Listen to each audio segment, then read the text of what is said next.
Ron Brock, coming at you again from Houston, Texas.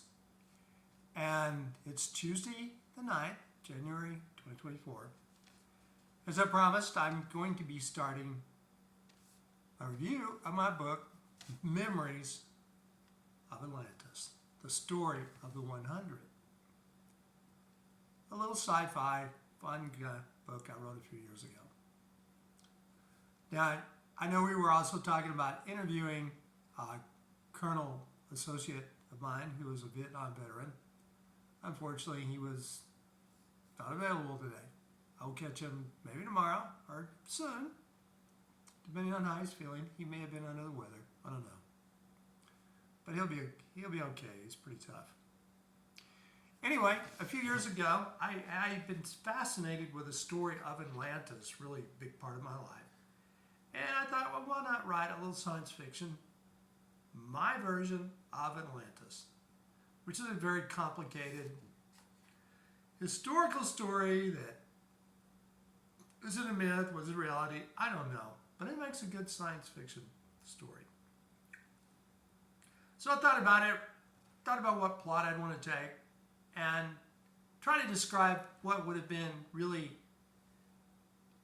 a great antediluvian civilization and some of the things they could have possibly gone through so many years in the foggy past. Now, one thing that helped inspire this was an old relic, that was found in Saxony, Anhalt in Germany, called the Nebra sky disk. You can look it up on Google. It's a real artifact. And it's generally considered to be dated around 1600 BC. And it showed what to be believed to be the Pleiades star grouping. And if there was any source for an ancient civilization to try to add to our civilization, then this could have possibly been a source.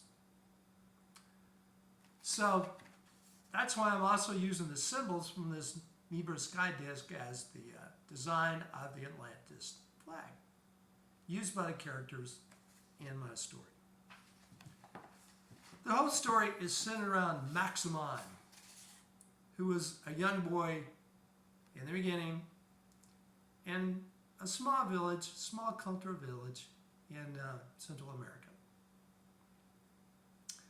And the premise I envisioned was, at that time, Atlantis was the premier civilization, both in technology, but also in their maturity and approach to people and all the people in the rest of the world.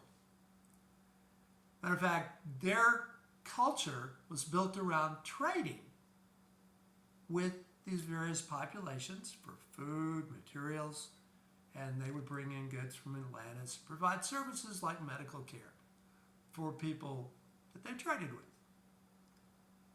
So Max started out as a member of a small fishing village in Central America.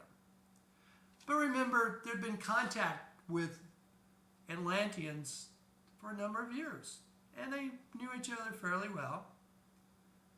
And the Atlanteans didn't have really elected leaders. They had elders, people who were recognized as being wise because I had them living several hundred years. And they, as taught by Pleiadians, they were able to reach certain abilities within their minds and able to do things that an average person may not be able to do. But they were still positive. They still had a good society. And they were benevolent.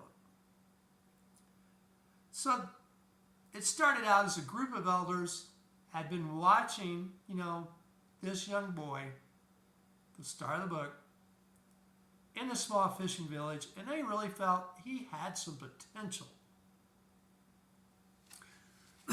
So they approached his parents to see if it'd be okay to talk to them and the young boy about possibly coming to the mainland, the seat of Atlantis, for further training.